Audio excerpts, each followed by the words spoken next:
Gall bladder stones आजकल बहुत ज़्यादा कॉमन हो गया है। आए दिन हमारे पास अक्सर दिन में नहीं तो 10 से 15 पेशेंट्स ऐसे आते हैं जिनको पता चलता है वो अल्ट्रासाउंड कराए हैं या फिर उनको कोई गैस की प्रॉब्लम डेवलप हो गई है या पेट में दर्द हुआ है और उन्होंने जब अल्ट्रासाउंड कराया तो पता चला उन्हें गॉल ब्लैडर में स्टोन डेवलप है। तो ये गॉल ब्लैडर में स्टोन डेवलप कैसे होता है, इससे क्या रिस्क होता है और क्या ट्रीटमेंट होती है, इसके बारे में हम लोग को जानना चाहिए। महिलाओं में बहुत ज़्यादा कॉमनली देखी जाती है क्योंकि वो फास्टिंग उतनी ही करती हैं। मतलब वो कभी भी सही टाइम पे खाना नहीं खाएंगे, वो सुबह का खाना दोपहर में खाएंगे, कभी कभी मील स्किप भी कर देंगे।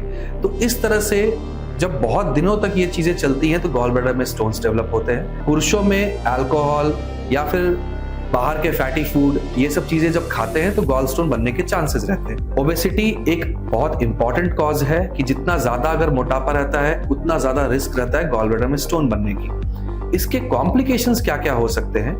चूंकि हमारे इस प्रांत में गॉल ब्लैडर में स्टोन काफी कॉमन हो गए हैं तो उससे संबंधित जो कैंसर होती है वो भी बहुत कॉमन है। गॉल ब्लैडर स्टोन अगर बहुत दिन तक अगर आप छोड़ देते हैं तो गॉल ब्लैडर कैंसर होने की चांसेस बहुत हो जाती है। इसमें ये बहुत डेंजरस है। दूसरा, जब तक गॉल ब्लैडर में स्टोन है तब तक तो ठीक है। कभी कभार ऐसा रहता है कि गॉल ब्लैडर से वो नीचे आकर के कॉमन बाइल डक्ट, जिसको पित्त की नली कहते हैं, उसमें भी स्टोन चला जाता है। इसके कारण जॉन्डिस हो सकती है या फिर पैनक्रेटाइटिस हो सकती है। ट्रीटमेंट क्या है? अगर आपको डायग्नोसिस पता चल गई है तो उसका ट्रीटमेंट है इसकी सर्जरी कराई जाए, जिसमें हम लोग गॉल ब्लैडर को रिमूव करते हैं, जिसमें स्टोन जो बना हुआ है वो साथ ही साथ रिमूव होता है। गॉल ब्लैडर को हटाने से कोई भी इनडाइजेशन ये सब की चीजें नहीं होती है क्योंकि गॉल ब्लैडर बस एक रिजर्वॉयर का काम करता है।